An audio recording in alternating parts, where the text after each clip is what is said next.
Guys, how's it going? So today I want to start off by walking you around and showing you the 4 things that we just got planted yesterday evening. Then we've got some iberis to plant out. We also are going to do some rejuvenation pruning, and we are expecting a koi shipment today. So it should be a really fun day, and the weather is supposed to be beautiful. Like 63 is our high, or 64. The sun's out, no breeze. It's awesome. Before we do any looking at perennials that we planted out, you got to check out this Indian Magic crabapple, because this tree is just absolutely stunning. And I love it so much. Maybe we can pop some stats up on the screen of this one. It's not an overly large crabapple. And the reason I chose to put this one in is that Aaron's parents have this exact variety planted right outside of their dining room window. And it's the most stunning tree all year round. And so I knew I just had to pop one in our garden somewhere, and I've really enjoyed it. And it has put on quite a lot of growth. But I just love how, like, from the bottom of the branch, you can see the buds here, all the way to the tip of the branch. Like, the entire thing is full of blooms. It just happened to be right next to where we planted our first perennial, so I thought you guys might like to see it. And that brings us to the first perennial we popped out in the ground, Samantha and I. This one's called Checker Bloom. I have no experience growing this perennial. It's a Western native wildflower, actually. And the blooms and even like the little stalks kind of resemble hollyhocks, which I think is so pretty. But they only grow 8 inches tall and spread out 2 feet. So we popped 5 right in here, which I thought would be a kind of a nice contrast, because we've got an Arctic Fire yellow dogwood. And while they are green, both are green, this one's a lighter green and this one's a deeper green, and they've got a different shaped leaf. I just think that they're so pretty next to one another. So the first 5 went in here next to the alliums, the ivory queens we just planted recently. And the other 5 went in right here. Should be interesting. And here is the tag in case you want to pause. There's nothing on the back. In case you want to pause and take a look, there's no zone information. Maybe we can pop that up on the screen. Syldacia malviflora is the botanical name, but it says that they bloom all summer and that they attract butterflies. So I'm here for it. I'm excited about this one. We'll see how it does. The next one is over on the opposite side of the south garden. Oh, look at that crabapple in there. It's just so pretty. Looks like we need to stake it though.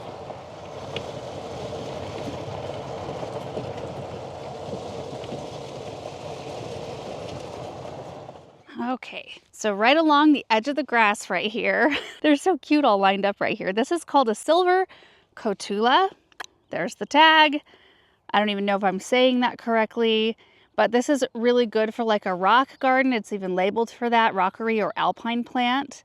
Fabulous or colorful foliage, which I thought would be really pretty right here because it's got that silvery blue, very fine, sort of dense matte looking foliage up next to these. These are rugosa rose or seaside pink or something like that. I can't remember the exact name, but they are a light pink bloom, which I thought would be really pretty with this silvery blue.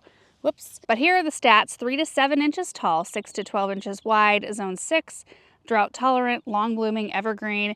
They get these little yellow spherical blooms on top, and they like full sun. I just thought it would be an interesting one to try because this is another one I've never grown before. We're gonna have to see how it does out here because it says it dislikes winter wet.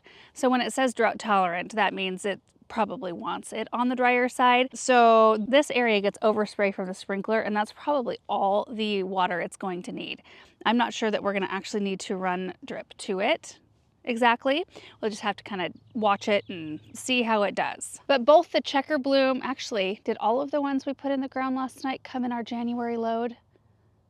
I think they did. All 4 of these I've had since January in the greenhouse. And what I did is when my mom was getting ready to make her first plant order of the season, I went through the whole list and I just picked out a bunch of botanical names that I had never grown before or didn't really have experience with, or much experience with at least, just to try them out and just to see what the plants look like, see how they behave in our area. It's really fun to do. I love doing that. So yeah, this falls into that category of I have no idea what this plant's gonna want. So we'll see how it goes. But we've got a purple blooming salvia. This might be Indigo Girl right here.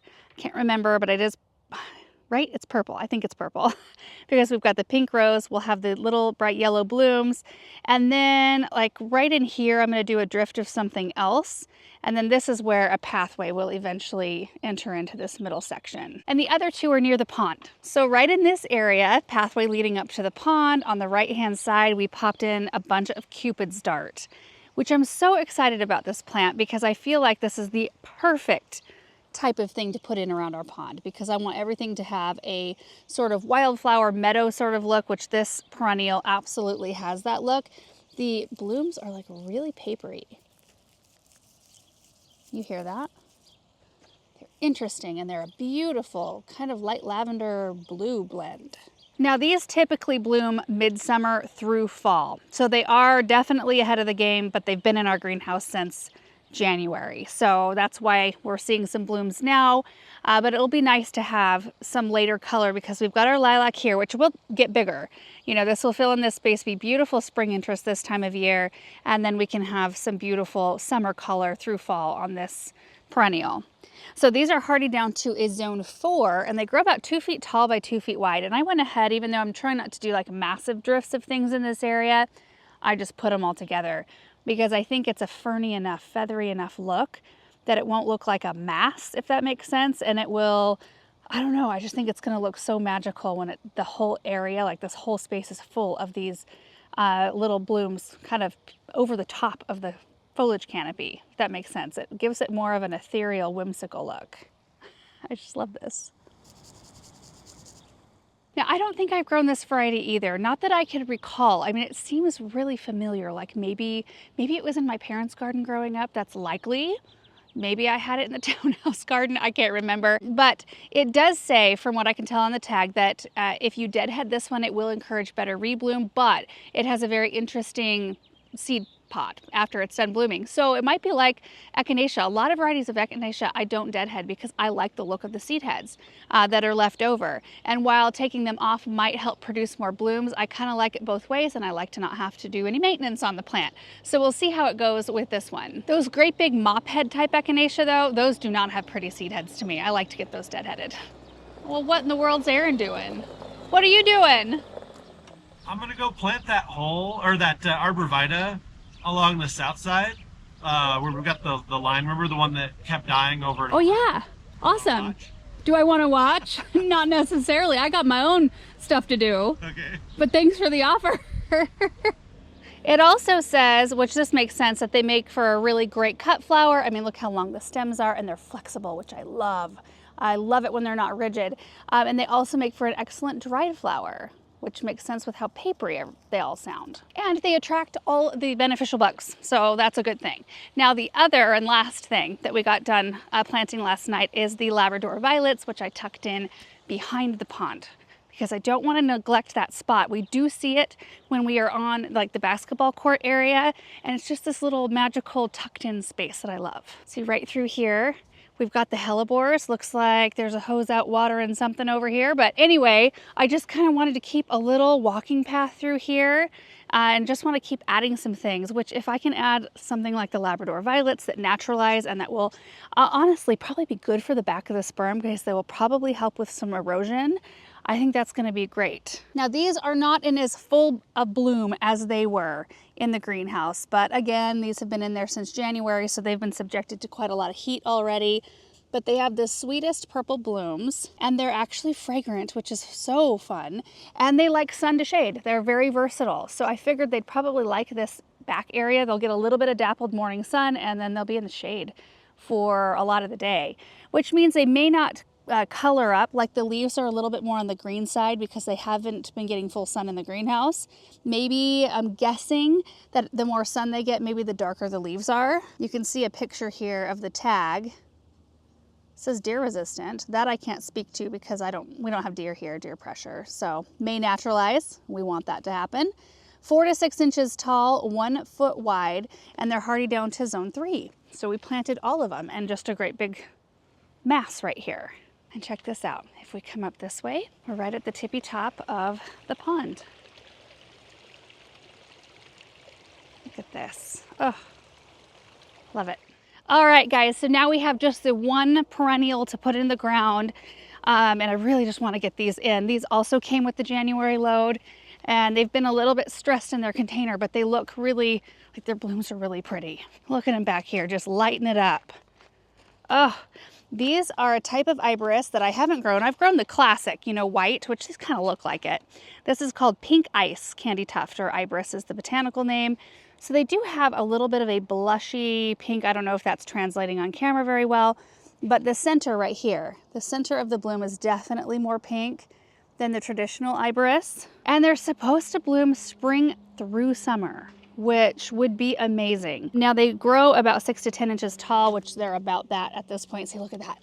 They're like, oh, get me out of here. And they grow 10 to 14 inches wide, hardy down to zone 5. And they're evergreen, drought tolerant, all those good things. And we've got 6 of them here. And they like a full sunspot. So we're gonna go find a location where they will be happy. Now, as far as a rejuvenation prune, which we'll do after this, we've got to take after some Sesqui gold dwarf birch. We need to take after a smoke bush and our chatalpas. So we're gonna talk through all of that. The chatalpas, they're an amazing plant, but I think when they're planted at the lower end of their growing zone, which we are that, they die back a lot further, which makes them stay smaller, which is great. But in my experience, they come back. You just have to cut the plant down further than maybe feels comfortable. So we'll walk through all of that. And the koi delivery today, I have no idea what time it's supposed to show up. The kids and Aaron sat down and ordered 5 new ones. He asked me if I had a specific or a particular type of koi that I wanted, and I don't know enough about koi to, like, it doesn't really matter. I just think they're really fun and they're all beautiful. And I wouldn't be able to tell the difference between an expensive one and like a run-of-the-mill one, if that makes sense. I don't know. I guess it's like everything. There's like collector's plants and plants that you can, you know, pick up in 4-packs every year. Yeah, let's focus on the iberis for now though. Look at this, you guys. Are you trying to not make a mess? Yeah. Oh, that's brave.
Don't those look beautiful right there? Oh my goodness. So I just worked them in around things that are coming back from last year. So I've got 2 varieties of Agastaki in here. There's this one, which I can't remember the variety name, but it's got a very bright kind of blue bloom. We've got some peonies in here, which are a coral color. And then there's some Agastaki right in here that are a raspberry color, like a raspberry pink. And there's one right here, like it's itty bitty. And there was one more real small, oh, there's one more real small one coming up in between those daffodils there. So I just kind of popped the iberis in around what was currently going on, which I love that. I love that some of our areas are in that kind of stage. We still have lots of areas that need lots of bigger things, but there are little pockets here and there that I'm able to tuck in smaller things and just kind of work them in, and I just think that's such a fun thing. And there's even little pockets in here that I'm going to be able to tuck a few little ground covers that I've got in the greenhouse in, like popping in something right in here that will fill in this space, and popping in maybe like 3 little things right in here that stay even smaller than the iberis. We still have a bunch of daylilies out here. Boy, they come back strong. I am not the biggest daylily fan, and I do love them until after their first flush of blooms. And then they always tend to attract spider mites in our garden, and they never like rebloom quite as nicely as the first time. And so every year at like mid to late summer, I'm thinking I need to just dig out all of these daylilies. And then the next spring rolls around, I'm like, oh, they're just so fresh.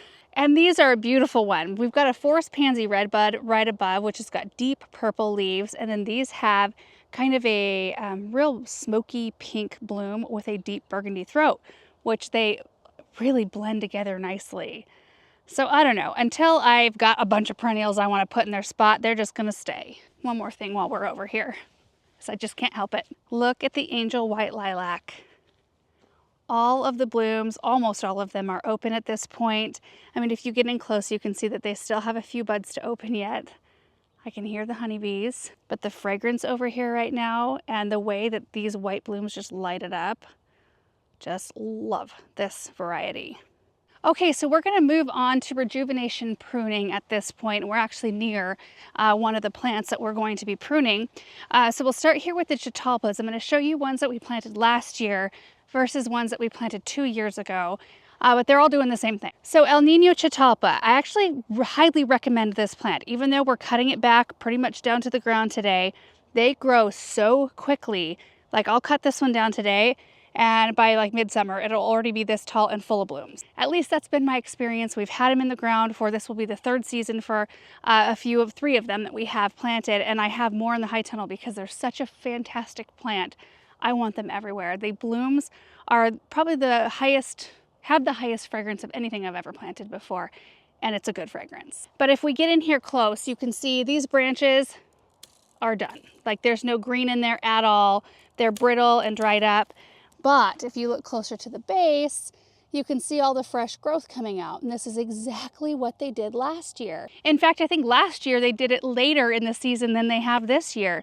So we almost pulled them out thinking, all these things are dead. And I'm glad we didn't get around to it because they flushed out and they grew huge. In fact, let's head over there so you can see kind of a comparison. So this one, again, planted last year. It was about this tall when I planted it, and it put on, you know, a couple feet of growth in its first year. Was pretty good. Not everything grows that quickly. So right up here, these are the going into their 3rd season catalpas.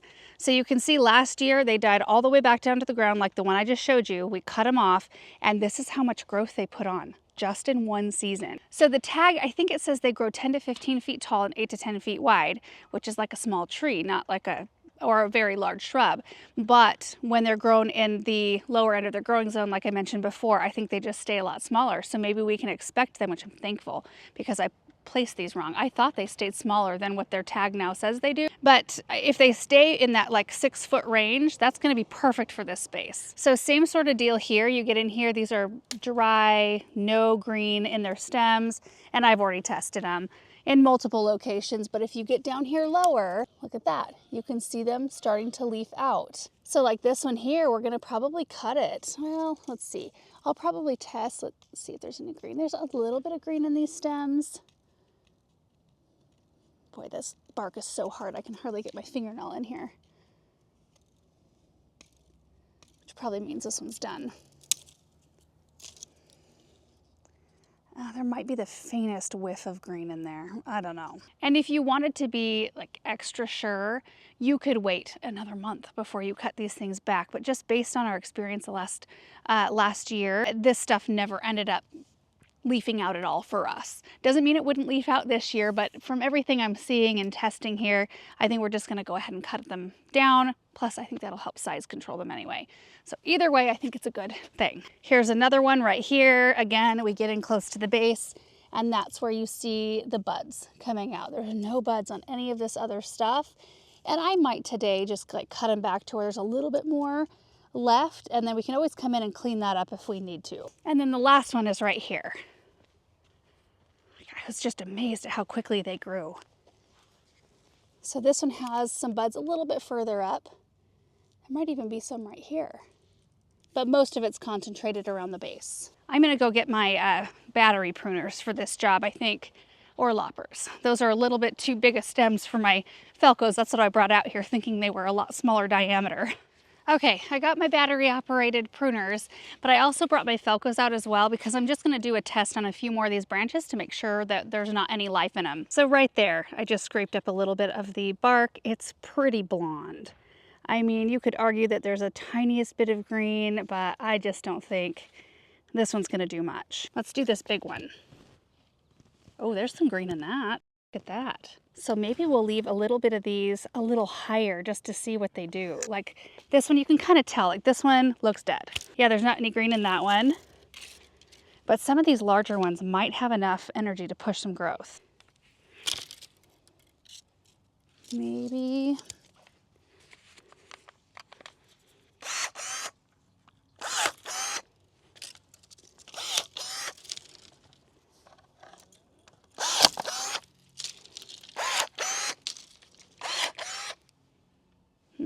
I don't know. We'll see. I think at this point, if it's already pushing quite large buds at the base, that this would have already leafed out up here, or you would at least see some buds swelling, which I don't. We'll give it some time.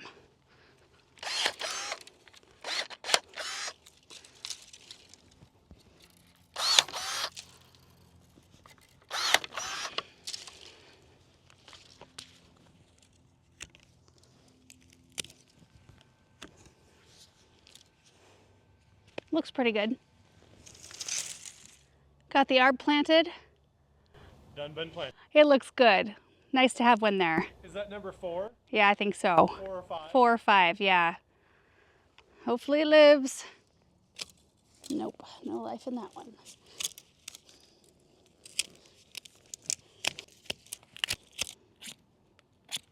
Nothing in that.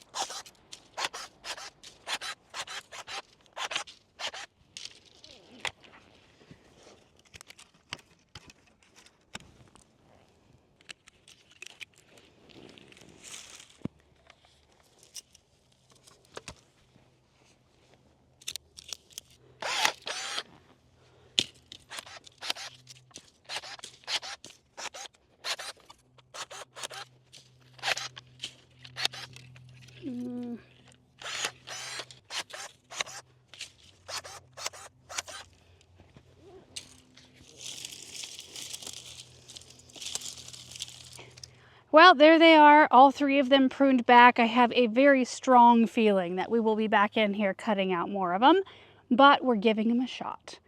And that way it can be just a little bit of an experiment and see if it just takes them another month or so to leaf out. The stuff I cut off top though, it's pretty dried up. I'm fairly confident that they would have struggled to leaf out higher up on those branches. So it feels good to have them cleaned up, and it'll keep them a nicer size for this space. So I've got 3 more chatalpas to prune up over on the other side of the south garden, and that's also where our Sesky Gold Dwarf Birch is and our smoke bush. Here's the smoke bush. I am about this close to taking it out and putting something else in here because it grows up. This is going to be its 3rd or 4th season. I've had to take it down to about the base every single year, and then it grows up in this wild mess of branches. And while I love the color and I would like to have something red here, red leaves, I think maybe something else might be better. I don't know. And this one, you can see some growth on just a few of the branches, but it's so few of them that I think I want to just take it back again. You can see a whole bunch more fresh growth right there at the base. See how beautiful that color is? That's what I'm going for in this space. So I just need to get this mangy mop of, branches cut off. And our chatalpas are kind of worked in the same area. So there's one right here, same situation. All the growth is right down at the base. I was noticing one of our calycanthus that I planted last year is the same. Not all of them, but just this one. So I'm gonna come in and cut these branches off as well. Let's see, here's another calycanthus right here. And it's got a bunch more leaves higher up, but I could cut out a few little branches. Where is that other chatalpa? It's in here somewhere. Ah, there it is. Ooh. This one is questionable. Do I see any sprouts? I don't see any buds on this one. So what we'll probably do here, just in case there's some life in there, we'll just cut it up a little ways and just let it be for a bit. Okay, same sort of deal. Let's get after this and get these cleaned up. It feels good because this is always kind of like the last shift of pruning before everything's just kind of ready for the season, because there's just some things you have to wait on. I also ran and snagged these from the greenhouse. We've got 3 ajuga. This is cordial canary right here. It's got chartreuse green leaves and the beautiful blue bloom stalks, and a silky fleece lamb's ear that I thought we could tuck in around those iberis. May as well.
So there's the smoke bush. I left a lot more of it than I normally do. So we'll see what happens there, but it did expose a lot more of that fresh growth. And there are buds, like on the branches that I left. So we'll see what happens.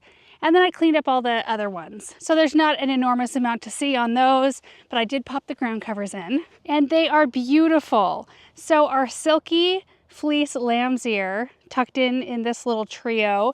I think that the foliage difference is really nice. This one only grows 3 to 9 inches tall, so this one will be a step up from that, and 6 to 9 inches wide. So it'll probably, like in the end, spread out a little bit more, but sometimes you just want to tuck one little thing in. And I think it's really pretty. Hardy down to zone 5, evergreen, and then it will get the little spikes of lavender blooms a little bit later on. And then we've got the cordial canary ajuga, which is going to be a little bit of a trial because it's a part shade to shade loving ajuga, and I just didn't realize that until right now.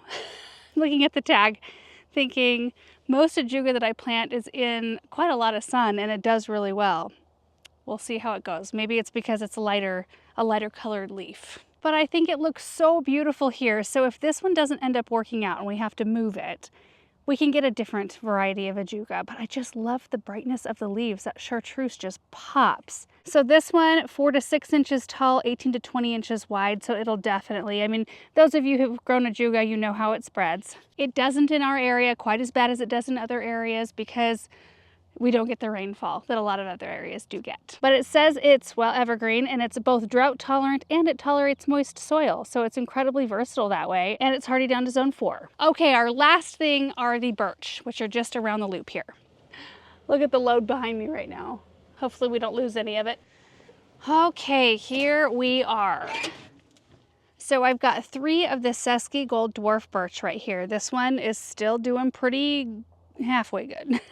We're gonna need to cut that one back. This is the first year. I mean, these have been in for 4 or 5 years maybe. This is the first year where I'm having to do any maintenance on these because they typically come back beautifully. And I've waited quite a long time. I mean, this one is definitely ahead. Now, if you look at the base of this one, there is a little bit of life. So I think what I want to do, and I think it's the same thing on that other one back in there. I think I'm gonna rejuvenate these too and just take them back. I mean, we're not really out much because the top is clearly dead anyway. So we're gonna take these 2 down pretty much, I mean, as far as we can go. And then this one will just clean up the top so it looks nice and tidy again.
all done with that. You can see the two right here that we took down pretty far. And there's some green in the stems, so you never know. They might flush back and fill back in right here. If not, no big deal. This one, I took out as much dead as I could. I mean, you could spend forever cutting all these little tips off, but I suspect this plant will just keep growing and kind of cover over that. I really love the texture and the color of this plant so much. The daffodils are super pretty. These are the Bella Estrella daffodils right here. And then we've got a bunch of Camassia coming up. So see these buds right here? They shoot up these tall stalks with blue flowers.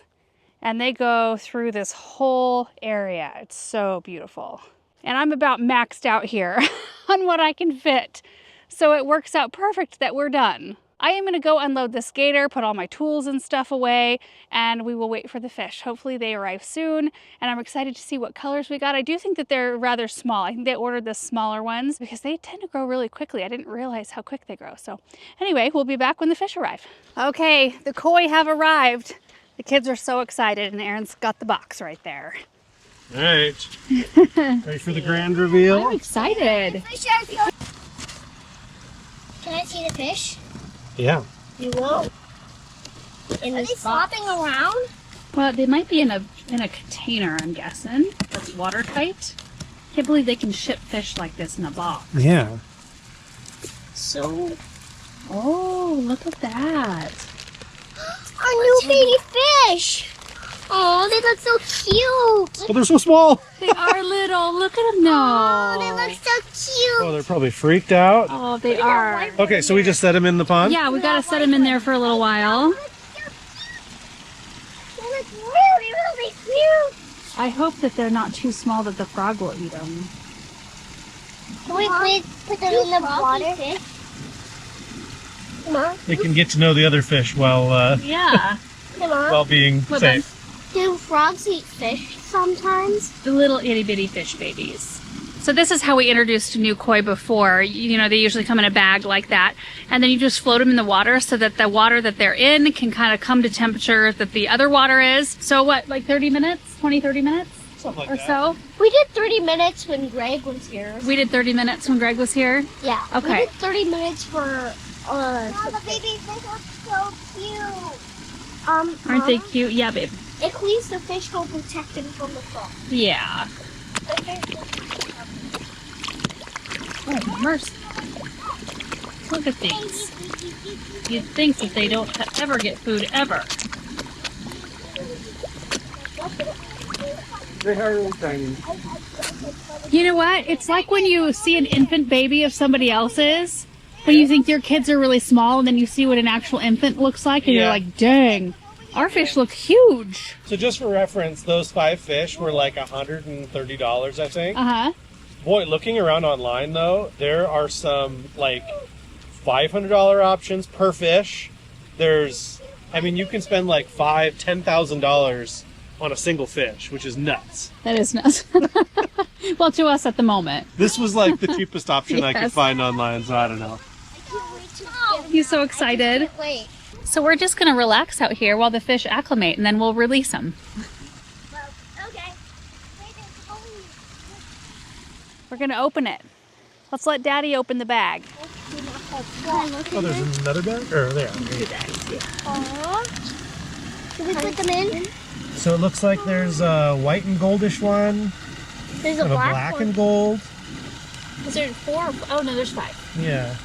I like that silver and black one. That's Yeah, they're all really cool. Yeah, Can you see them in the camera? I think so. Let me get one more little look here. Yeah, can we looks let them go in the water? All right, here we go. Enjoy your new life. Eat the algae. Eat it all. Oh, look at them. Okay, well, They're gone. oof, they're gone. They probably went to go hide. I bet you they did, yeah. Well, you remember when we put those 3 in last spring? They hid for like a couple weeks. Yeah. Yeah. Now, look what I found.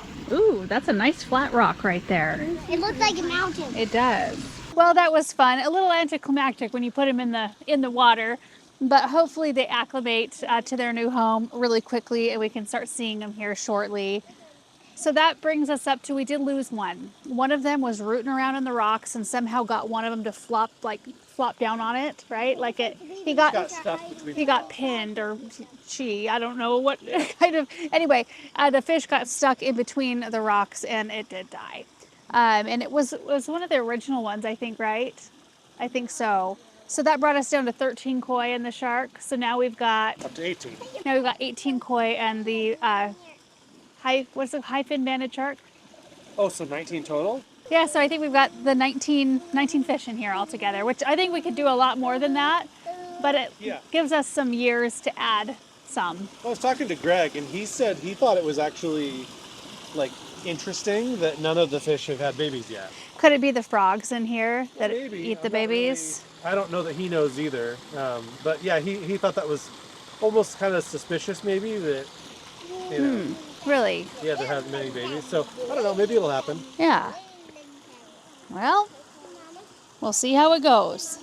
Look at them. Do you see them down there? I can see two of them. I don't see them. At the very bottom. Oh, I see one. Yeah. Oh, and there's another one. It's going into the fish cave. Yeah. So fun, you guys. What a great day. And with that, that is it. Thank you so much for watching this video. I hope you enjoyed it, and we will see you in the next one. Bye. Look, right there. There's an orange and white one right. Oh, it went into the algae. Oh, I see another one. You see that baby fish? How do you see that baby fish? I do. I see that baby in there. It's going into the cave. Oh, And look at, there's one right there. See it? The little orange and white one over there. Oh, it just went into the algae.